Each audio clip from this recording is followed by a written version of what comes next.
Sa oras na makatakas ka na, wag na wag ka nang babalik pa sa sitwasyon na yan. Kung saan kailangan mo na namang sagipin ang sarili mo. Sitwasyon na sadyang umubo sa'yo at nagpahirap sa'yo. At sitwasyon na inakala mong papaboran ng mundo. Kasi may mga pagkakataon sa buhay natin na aakalain mo na isang magandang tanawin ang nakikita ng mga mata. Ngunit sa oras na ihakbang ang mga paa, ay isang malalim na bangin pala ang nag-aabang sa'yo. Dahilan para masaktan ka.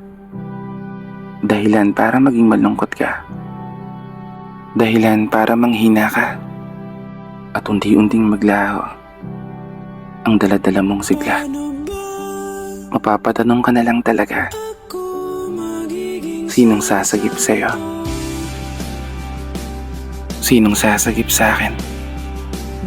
Sa oras na muli kong piliin ang sumugal at muling tumalon sa bangin na inakala kong para sa'kin. Wag na wag ka nang babalik pa sa sitwasyon na kakaawaan mo ulit ang sarili mo habang nakatitig sa salamin. Tumutulo ang mga luha ng palihim at kusang paulit-ulit tumatakbo sa isipan yung mga nakaraan na hindi mo na dapat gagawin. Bumangon ka at tatagan mo ang loob.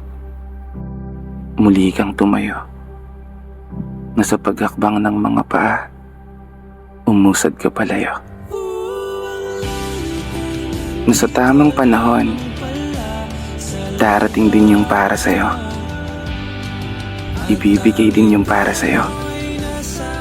At kusang masisilayan ng mga mata yung napakagandang tanawin na pinapangarap mo.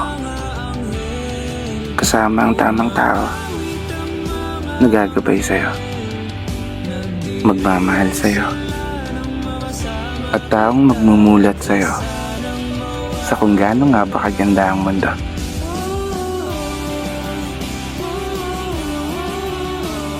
Dito na nagtatapos. Kaya isang pagpupugay para sa lahat ng mga tao na patuloy sumasabay sa hamon ng buhay. Ako nga po pala si Brother Matt at ito ang aking munting tula.